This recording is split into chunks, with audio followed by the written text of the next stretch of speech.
Assalamualaikum dan selamat sejahtera saya ucapkan. Saya Nur Ifa binti Zulhairi, merupakan pelajar tahun akhir bagi program linguistik di Universiti Kebangsaan Malaysia. Saya juga merupakan pelajar di bawah penyeliaan Dr. Junaini Kasdan. Baiklah, tajuk yang bakal saya bentangkan kepada anda semua pada hari ini ialah berkaitan dengan ungkapan makian dalam wacana politik dan kepemimpinan di Twitter. Dan tajuk ini juga merupakan tajuk kajian tesis yang saya lakukan. Baiklah, sebelum saya menerangkan dengan mendalam lagi berkaitan tajuk kepada pembentangan saya pada hari ini, saya akan menerangkan serba sedikit berkaitan dengan apa itu ungkapan makian. Kita sedia maklum bahawa masyarakat Malaysia terkenal dengan budi bahasa dan sopan santunnya. Namun begitu, sejak akhir-akhir ini, kita dapat lihat masyarakat Malaysia sudah mula menggunakan kata-kata makian ini, terutama dalam media sosial. Baiklah, apa itu kata makian? Kata makian ini adalah sebuah ungkapan yang boleh dilihat sebagai penyaluran dari sesuatu emosi dan merupakan reaksi dari seseorang penutur yang menggunakan kata-kata tabu dalam cara yang tidak teknikal dan bersikap emotif. Seperti yang saya katakan sebelum ini, ramai netizen Malaysia menyebarkan maklumat yang mengandungi kata-kata kesat dan juga kata-kata makian di media sosial dalam pelbagai perkara seperti hiburan, pendidikan dan juga tidak terkecuali dalam perkara-perkara yang berkaitan dengan politik. Baiklah, kita beralih pula kepada slide yang seterusnya. Untuk pengetahuan semua, terdapat ramai pengkaji-pengkaji lepas yang membuat kajian berkaitan dengan ungkapan makian ini. Namun begitu, ada pengkaji Malaysia yang mengkaji tentang ungkapan makian ini tetapi tidak seramai di luar negara seperti negara Indonesia dan juga negara-negara barat. Dalam kajian lepas, saya dapat bahagikan kepada 3 jenis, iaitu yang pertama, kajian ungkapan makian dalam media sosial, kajian ungkapan makian dalam dialek dan juga kajian ungkapan makian dalam filem. Terdapat banyak kajian lepas yang dilakukan, antaranya ialah Radiah Yusof pada tahun 2012, iaitu beliau meninjau penggunaan bentuk bahasa yang tidak senonoh dalam media sosial dan melihat penerimaan segelintir masyarakat terhadap penggunaan ungkapan maki hamun ini. Walau bagaimanapun, kajian yang dilakukan oleh beliau hanyalah secara rawak dan tidak tertumpu kepada satu-satu media sosial yang seperti mana yang sedang saya lakukan sekarang. Seterusnya, pada tahun 2017, Rai Bagus Triadi juga melihat berkaitan antara pemilihan ragam dan variasi pemilihan bentuk makian dalam media sosial dengan tingkat sosial masyarakat di negara Indonesia. Untuk kajian lepas bagi ungkapan makian dalam dialek pula pernah dilakukan oleh Niwayan Apriani pada tahun 2017. Beliau melihat bentuk kata makian dalam bahasa Bali dan mendeskripsikan rujukan kata makian tersebut dalam bahasa Bali.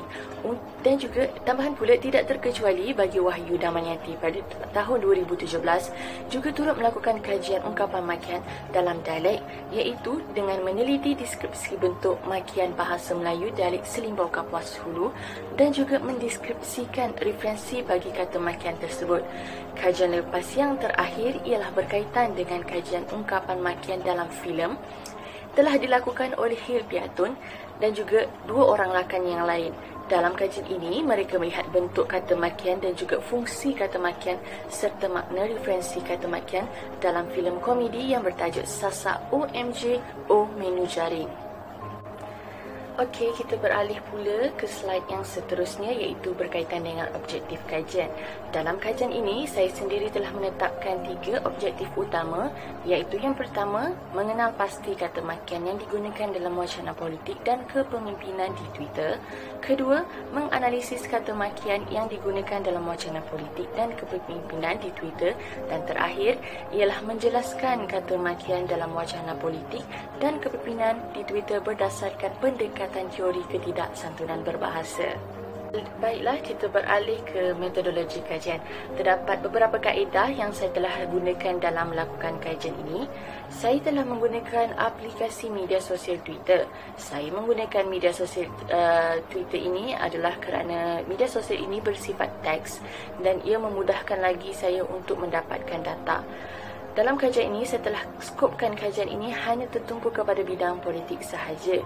Data yang diambil hanyalah dari 1 Julai 2020 hingga 31 Mei 2021. Hal ini demikian kerana pada waktu ini negara kita dilanda krisis politik dan juga sedang dilanda wabak COVID-19.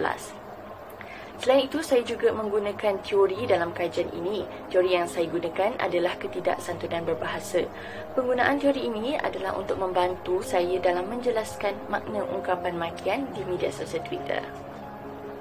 Okey, baiklah. Gambar yang dipaparkan di slide ini adalah antara data kajian yang berjaya saya kutip di media sosial Twitter. Terdapat banyak data kajian yang dikutip, antaranya adalah seperti yang ditunjukkan di dalam slide ini.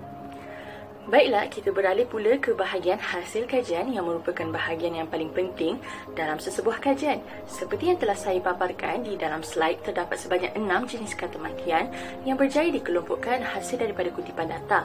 6 kata makian tersebut ialah kata makian jenis sifat, anggota badan, pekerjaan jahat, agama, haiwan dan lain-lain. Dapat dilihat, kata makian jenis sifat merupakan ungkapan yang paling banyak digunakan dalam wacana politik dan kepemimpinan di Twitter, iaitu sebanyak 12 ungkapan.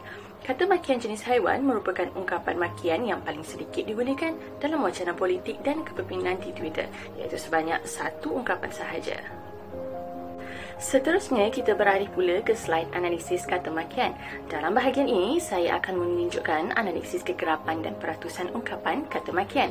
Selain itu, saya juga akan menerangkan maksud kata makian yang paling tinggi bagi setiap jenis kata makian.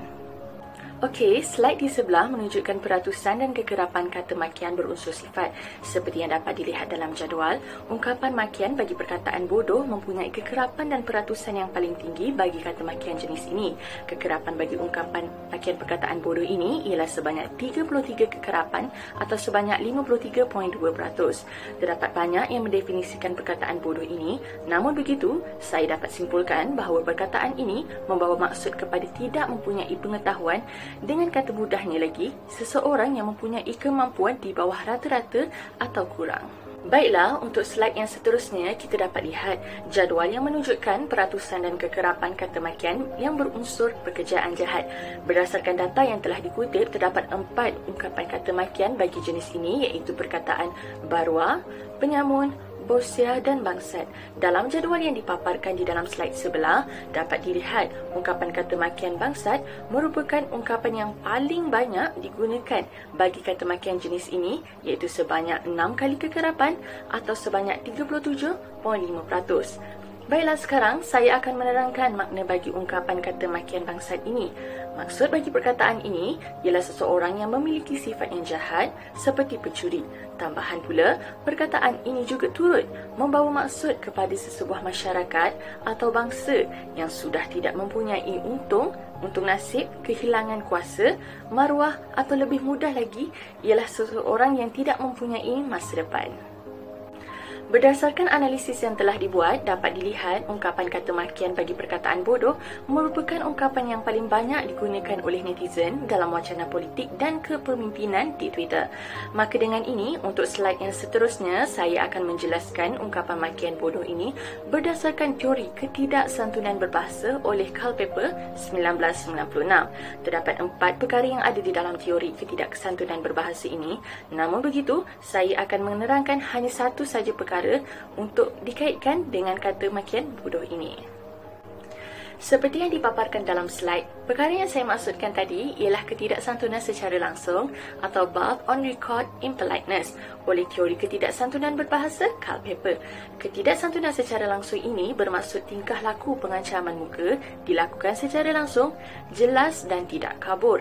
Antara contoh data yang saya dapatkan ialah daripada hasil tweet bagi akaun Free Malaysian Today, iaitu berkaitan dengan Setiausaha Agung Barisan Nasional menggesa untuk melakukan perpaduan yang lebih besar.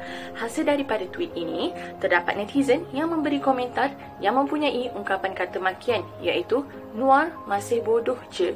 Ungkapan Nuar masih bodoh je menunjukkan penuturnya telah menggunakan strategi penggunaan ketidaksantunan secara langsung apabila menyebut secara langsung nama si mangsa, iaitu Nuar. Hal ini menunjukkan bahawa telah berlakunya ketidaksantunan apabila penutur tidak menghormati perasaan si mangsa. Bodoh adalah ujaran yang sangat jelas dan tidak kabur, dan si mangsa mudah untuk memahaminya. Tambahan pula, penggunaan kata makian bodoh dianggap sensitif dan kasar kerana mengancam peribadi si mangsa, terutama apabila penutur mengujarkannya untuk pelbagai tujuan seperti memperlekeh dan menghina si bangsa tersebut. Setelah analisis yang dilakukan, dapat saya rumuskan bahawa kajian yang dilakukan ini amatlah menarik kerana saya dapat menganalisis pelbagai jenis kata makian yang terhasil daripada pengumpulan data yang diambil daripada media sosial Twitter.